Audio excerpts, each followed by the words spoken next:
Hello అండి, welcome to our channel random friends పై మమ్మల్ని అందరూ ఎలా ఉన్నారు? బాగున్నారా? మేము కూడా చాలా బాగున్నాము. ఈరోజు వీడియో ఏంటంటే, నేను లాస్ట్ వీడియోలో చెప్పాను కదండి, మహానంది దర్శనం అయిపోగానే నైట్ అక్కడ స్టే చేసి ఎర్లీ మార్నింగ్ తిరుపతికి స్టార్ట్ అయిపోయామని. సో తిరుపతి జర్నీ అయితే చాలా బాగా జరిగిందండి. ఇంకా దర్శనం కూడా బాగా జరిగింది. మేము వెళ్ళే దారిలో ఒంటిమిట్ట కోదండరామస్వామి ఆలయం అంటండి, మెయిన్ రోడ్ పైనే ఉంది. ఈ ఆలయం చాలా ఫేమస్ అని కూడా విన్నాను నేను. ఎందుకంటే తెలంగాణ ఆంధ్ర సెపరేట్ అయిపోయిన తర్వాత భద్రాచలం టెంపుల్ తెలంగాణకు వెళ్ళిపోతే రాముల వారి కళ్యాణం ఎవ్రీ శ్రీరామనవమికి ఆంధ్రాలో ఈ ఒంటిమిట్ట దేవాలయంలో చేస్తారని చెప్పి విన్నాను. సో అందుకని చెప్పి మీకోసం మీకు కూడా చూపిద్దామని చెప్పి వీడియో తీశాను. టెంపుల్ అయితే చాలా బాగుంది. మేమైతే టెంపుల్ దగ్గర ఆగలేదండి, వెళ్తూనే నేను వీడియో తీశాను. ఇంకా నెట్ నుంచి చిన్న క్లిప్ తీసుకొని యాడ్ చేశాను మీకోసం, మీకు చూపిద్దామని.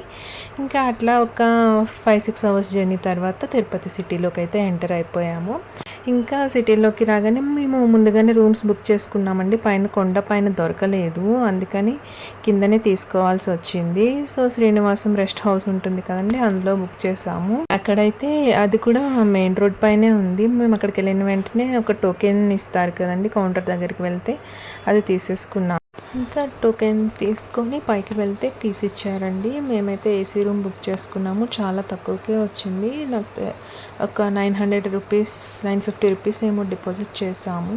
450 రూపీస్ రూమ్కి చార్జ్ చేశారు. మిగిలిన 500 మనకి ప్యాక్ వేసేస్తారనమాట, మనం ఎప్పుడైతే రూమ్ చెక్అవుట్ చేస్తామో ఆ తర్వాత రోజు. సో రూమ్ అయితే చాలా బాగుంది, అంటే పర్వాలేదు, బెటర్గానే ఉంది. 2 బెడ్స్ ఉన్నాయి, ఏసీ కూడా ఉంది, మంచిగా ఉంది.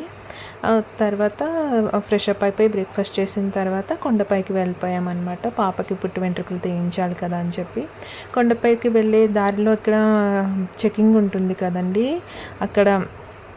అక్కడైతే క్యూస్ చాలా ఉన్నాయి. అంటే కొంచెం మంచిగా చెక్ చేస్తున్నట్టున్నారు. కొన్ని కార్స్ని అయితే ఎక్కువసేపు ఆపేశారు. ఏంటో తెలియదు కానీ ఎప్పుడు మేము ఏ క్యూలో అయితే పెడతామో ఆ లైన్ అయితే అస్సలు కదలదు. ఈసారి కూడా మా కార్ ఏ లైన్లో అయితే ఉందో ఆ లైన్ అస్సలు కదలట్లేదు. చాలాసేపు వెయిట్ చేస్తే అక్కడ ఏదో మహారాష్ట్ర వాళ్ళది ఇష్యూ అయిందంట కార్ది, అందుకని కదలలేదు. ఫైనల్లీ ఒక హాఫ్ అన్ అవర్ తర్వాత మా చెకింగ్ అయిపోయింది. ఇంకా అక్కడ నుంచి కొండపైకి వెళ్ళిపోయాము. కొండపైకి వెళ్ళిన తర్వాత అప్పటికే 3 o'clock అట్లా అయిపోయింది.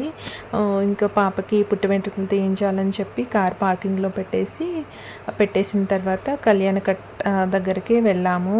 అక్కడ అదే పుట్టు వెంట్రుకలు తీస్తారని చెప్తే టోకెన్ తీసుకున్నాము. అక్కడ ఒక బ్లేడ్ ఇచ్చారు, అది తీసుకెళ్ళి ఈమెకి ఇస్తే ఇంకా మేనమామూళ్ళలో కూర్చోబెట్టుకొని తీక్షణకి గుండు చేద్దామని స్టార్ట్ చేశారు. నార్మల్గా విజయవాడలో అయితే గుండు చేసే ముందు మంచిగా పూజ అదంతా చేశారు, అందరి చేత అక్షింతలు వేయించారు. తిరుపతిలో అంత ఏం లేదు, ఫాస్ట్గా కానిచ్చేస్తున్నారు అన్నీ. పాపకైతే ముందు మేనమామతో ఒక 3 కత్తెరలు కట్ చేపించి అవి మా చేతికి ఇచ్చారు. ఆ తర్వాత గుండు చేసేసారు. తీక్షణ అయితే ఒకటే ఏడుపసలు, చాలా భయపడిపోయింది. ఆమెను తల మీద చెయ్యి కూడా ఏనివ్వట్లేదు, తీసేస్తుంది. ఇంకా ఆమె చెప్పింది, బాబు నువ్వు 2 చేతులు గట్టిగా పట్టుకో, చేతుల్ని కదలనివ్వకుండా పట్టుకో, నేను చూసుకుంటాను అని చెప్పి ఆమె పాపం చాలా జాగ్రత్తగా చేస్తూ ఉంది. కానీ చిన్న పాప కదండి, చాలా భయపడిపోయింది. ఒకటే ఏడుపు, కంటిన్యూస్గా గుండె స్టార్ట్ చేసిన నుంచి అయ్యే వరకు ఏడుస్తూనే ఉంది. ఇంకా తల ఎంత గట్టిగా పట్టుకున్నా కానీ అటు ఇటు తిప్పేస్తూ ఉంది. దానివల్ల ఒక 2-3 చోట్ల ఘాట్లు కూడా పడ్డాయి. ఆమె వెంటనే ఒక తడి క్లాత్ తీసుకొని ఇట్లా రుద్దుతూ ఉంది, అయినా కానీ రక్తం వస్తుంది. సెన్సిటివ్ ఉంటుంది కదండి చిన్నపిల్లల స్కిన్, కానీ తప్పదు కదా, చేయించాలని చెప్పి చేయించాము. ఇంకా హాఫ్ గుండె అయ్యేసరికి కొంచెం బ్రేక్ ఇచ్చిందనమాట, ఇంకా ఏడుస్తుంది కదా అని చెప్పి నేను వీడియో తీస్తున్నాను. ఆమెమో వీడియో తీయకండి అమ్మ, అలా తీయకూడదు అని చెప్పింది. సో ఫుల్ వీడియో తీయలేదు, హాఫ్ అవ్వగానే ఆపేసాను. పోనీ నేను తీసుకుందామన్నా కానీ మేనమామ ఒడిలో కూర్చోబెట్టాలి కదా అని చెప్పి అలానే వదిలేసాను. అలా ఆమె కొంచెం జాగ్రత్తగా చూసి గుండు చేసింది. అప్పటికి కూడా కొన్ని చోట్ల వదిలేసింది వెంట్రుకలు. మా అమ్మ తర్వాత చూసి ఇక్కడ ఉండిపోయింది అక్కడ ఉండిపోయింది అంటే ఏం కాదులేండి, ఉండిపోతే పాప ఇంతగా ఏడుస్తుంది కదా, వదిలేద్దాము అని చెప్పి నేను వదిలేసాను. అలా ఫైనల్లీ తీక్షణ గుండు కార్యక్రమం అయితే అయిపోయిందండి. ఇంకా గుండు అయిన తర్వాత ఇంకా కిందకి వెళ్ళి స్నానాలు చేయాలి అని చెప్పారు. అక్కడ వేడి నీళ్ళు కూడా వస్తాయంట నార్మల్గా, కానీ జనరేటర్ ఇష్యూ, కరెంట్ ఇష్యూ ఏదో ఉండి వేడి నీళ్ళు రాలేదు అన్ని బాత్రూమ్స్లో. పాపం చిన్నపిల్లలకి చన్నీళ్ళతోనే స్నానం చేయాల్సి వచ్చింది.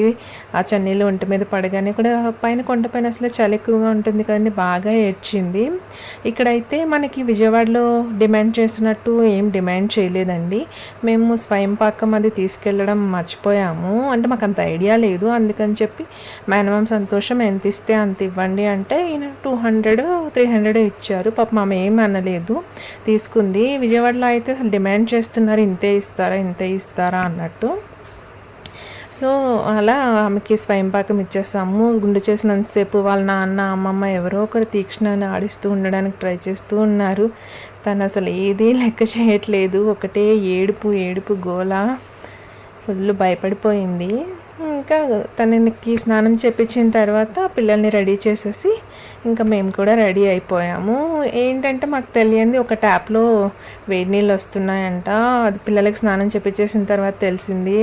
అయ్యో పాపం పిల్లలు ఇద్దరు చన్నీళ్ళు చేయాల్సి వచ్చింది అనుకున్నాము. ఇంకా హేమంత్, జగదంబ వాళ్ళకి కూడా గుండు చేసేసారు. ఈయన కూడా గుండు చేపించుకున్నారు. అందరు గుండులు అయిన తర్వాత రెడీ అయిపోయి దర్శనంకి వెళ్దామని అందరం రెడీ అయిపోయాం.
అలా ఫైనల్లీ ఏడుస్తూ చాలా ఏడ్చిన తర్వాత తీక్షణ గుండె అయితే కంప్లీట్ అయిపోయింది. గుండె చేస్తున్నప్పుడు అదే వీడియోలో నేను కొన్ని ఫొటోస్ కూడా క్యాప్చర్ చేశాను. సో అవి కూడా యాడ్ చేశాను. అంత మంచిగా రాలేదు, కానీ గుర్తుగా ఉంటాయని చెప్పి తీశాను.